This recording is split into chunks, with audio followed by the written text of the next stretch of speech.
Voilà, très chers amis, nous prenons déjà la deuxième proposition de notre travail, de notre paragraphe, bien entendu, après avoir travaillé la première proposition. Et voilà, nous prenons déjà la deuxième proposition.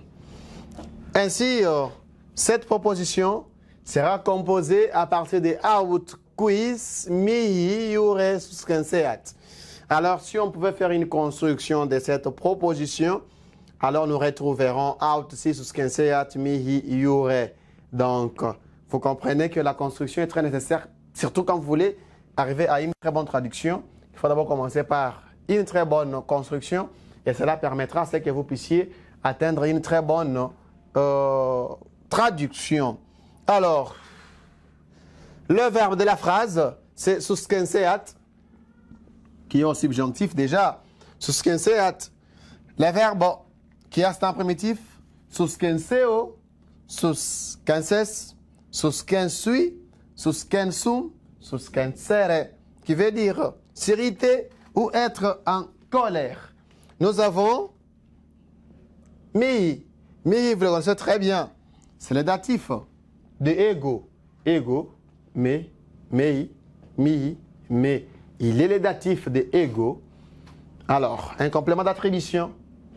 Et nous avons out, la conjonction. Nous l'avons vu plusieurs fois. Ça ne sert à rien de revenir sur les mêmes mots déjà vus.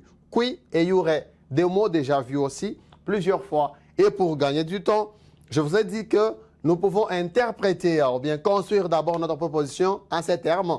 Out, si, suskenseat, mihi, yure. Alors, après cette construction, nous allons trouver la traduction telle que « Et comment?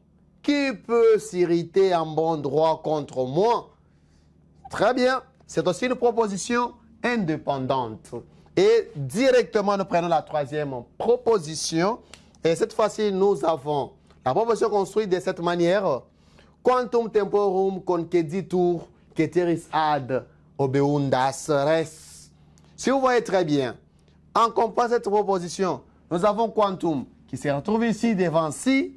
Nous avons temporum qui se retrouve un peu ici dans notre phrase. Nous avons conceditur qui se trouve devant temporum conceditur.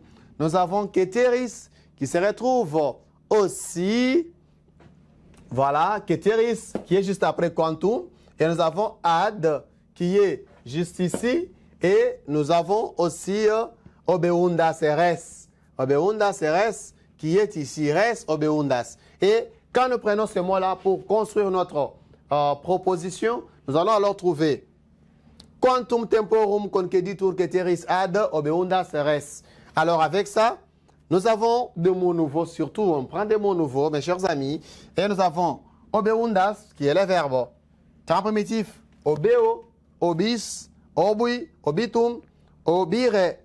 C'est un verbe composé de ire, ob-ire, qui veut dire accomplir. Accomplir. Nous avons aussi conceditur. Conceditur, il est à la voix passive là-bas avec tour, troisième personne du singulier. Alors, quels seront ces temps primitifs? Concedo, concedis, concesi, concensum, concedere, qui veut dire concéder. Alors, les mots tels que temporum, les mots tels que ceteris, les verbes, l'adjectif ceteris, ceterus, vous le connaissez très bien. Quantum, combien, qui est l'adverbe, vous le connaissez très bien.